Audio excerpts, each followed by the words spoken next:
Hello, the world. Hello, Internet. Hi, Jason Isaacs. Let me talk to you. Let me talk to you. Let's talk about federalism. Let me talk to you. Come on.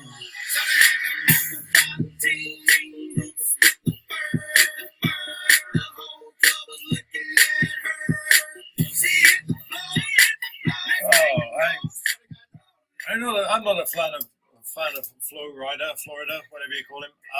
But I do laugh myself unconscious every time I hear that record because, of course, it reminds me of the epic scene in Tropic Thunder.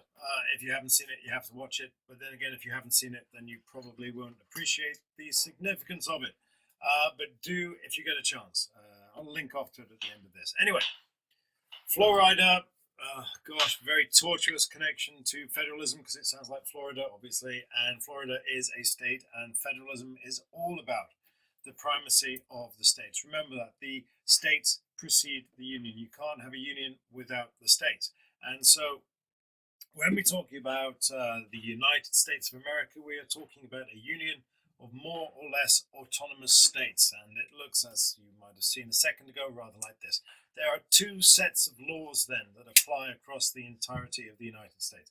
We have federal laws and we have state laws. Each state gets to decide what it does within reasonable parameters. There's a sense of autonomy. Each of these states, by and large, manages itself. And we can see that if we look at these two maps. Now, I have to make it clear that these two maps are slightly out of date, because the law, or rather the judicial environment has changed. But there was something here that was legal in the blue states, but illegal in all the other states. And over here, we've got things that are illegal in the orange states and sort of frowned upon in the yellow states, and in the grey states, it's, whatever you fancy. Well, you can sort of do that again. This has changed. The passage of Obergefell versus Hodges, a Supreme Court decision in 2016, meant that no state could make gay marriage illegal. But there are many states that still make gay marriage very, very hard. I don't really want to talk about this. You can chortle yourself silly over that if you like. But again, those are both from Wikipedia. I can't vouch for their accuracy, and this one certainly has been superseded by Obergefell versus Hodges in 2016.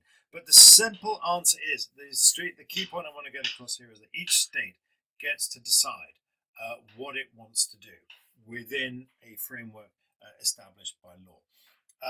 Again, the idea federal government exists because the smaller governments the state governments allow it to do so. The general principle we look at here is that the states manage themselves, except when they don't, which you may turn around and say, well, that's not very helpful. But if you can just get your head around that and bear with me, I'll try to see if we can't make this a little more comprehensible. So primacy attends to the states. The federal government is deemed to be a necessary evil. Remember the founding mythology of the United States. They were fleeing persecution. They were seeking peace and harmony and all of that sort of stuff. And people generally should be allowed to get on with it themselves. And so we have the primacy of the individual.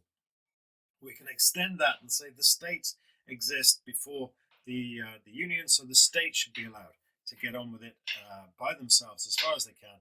The federal government really just existing to manage interstate business, foreign policy, and the idea of a common defense. You might choose to look at it through analogy, in which case the grown-ups, or rather the federal government is like the grown-ups. Their job is to ensure the house is secure, to look after the neighbors, and try to make sure the kids don't kill themselves while the kids just largely get on with things.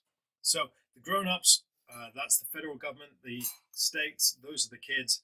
And the federal government's job is to allow the states to become the people that they want to be, to enable the states to achieve fulfillment. So why go down the federal route? Well, the first reason is that it makes life that much harder for tyrants. Remember, we're obsessed with breaking up autocracy so we can prevent tyranny. And insofar as the separation of powers is a horizontal division of power, federalism represents a vertical division of power. We are separating the states and the federal government. We're giving each state a degree of autonomy. We are dividing power up as best as we possibly can. It also respects the historical integrity and the identity of the states. Remember, we started off with 13 colonies. We're now at 50 states, and the United States grew over that 150 odd years, and 150 years after 1780 odd. So it reflects the idea that the states came first. It also has a sense in which it's practical. There's a practical application here.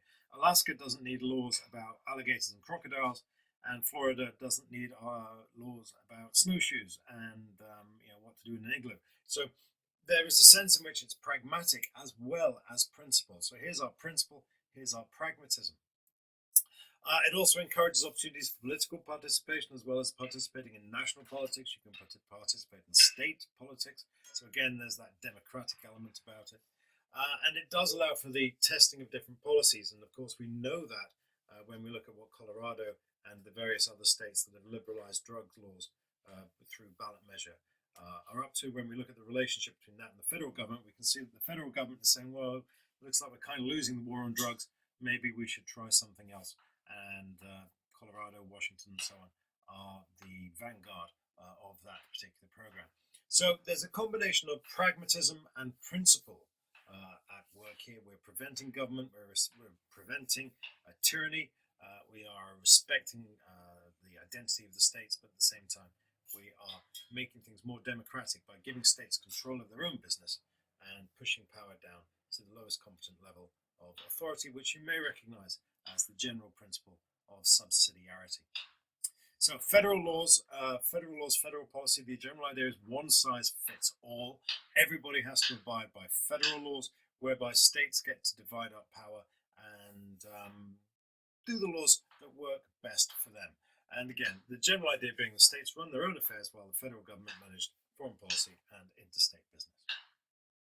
Now, this is reflected in the Constitution through various different things. The word federal does not actually appear in any aspect of the Constitution. The word federal never appears. Lots of references to the states, however, and we can see the states being represented in equal representation in the Senate. Article 4 is all about the explicit recognition of the states and their rights, and the Electoral College, again, is organized on a state basis. In terms of organizing operations, the Constitution makes explicit reference to powers, specifically delegated, reserved, and concurrent, and we'll be talking more about those in a few minutes. And in terms of procedures, things that it does, again, we have explicit reference to the role played by the states in terms of the amendment process and the supremacy and elastic clause. And of course, the interstate commerce clause, which I should have had in there, but don't worry, you won't forget about that because we'll be talking a lot about it as we go on. So, from the Constitution, I mentioned these earlier, we have enumerated powers, and we have reserved powers, and we have concurrent powers. And we have the power clauses, Pisces, with power, interstate, commerce, elastic, and supremacy. That'll help you remember that, I hope. So power clauses, yes, all of that. And it looks a little bit like this. We've already kind of done this. This is really what I wanted to get to. We have these two levels of power. We have federal power, we have state power. The powers of the federal government are few and defined. If it's not in the Constitution, then it accrues to the state. The states, on the other hand, their powers are numerous and indefinite. Reserve powers, anything that is not explicitly given to the federal government or shared between the state and federal governments accrues to the state. It looks a little bit like this when we break that down. Madison said, well, you can read that, and you can read the top bit as well. So this is what the federal government gets to do. This is what both federal and state governments get to do, and these are the things that only state governments can do. And there's lots of very, very interesting stuff there. And when we go on to explore federalism in detail, we'll be going into all of this in a whole lot more depth. But I'm going to leave that for the time being. We'll go back to this particular slide. These are the things the federal government can do. These are the things that both sets of governments can do. And these are the things that only the state governments can do. So ponder that, and I will see you next time to talk about rights and democracy as recognized in the Constitution.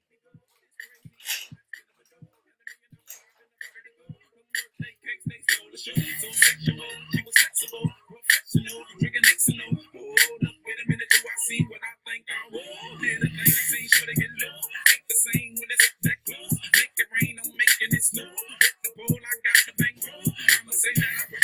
flow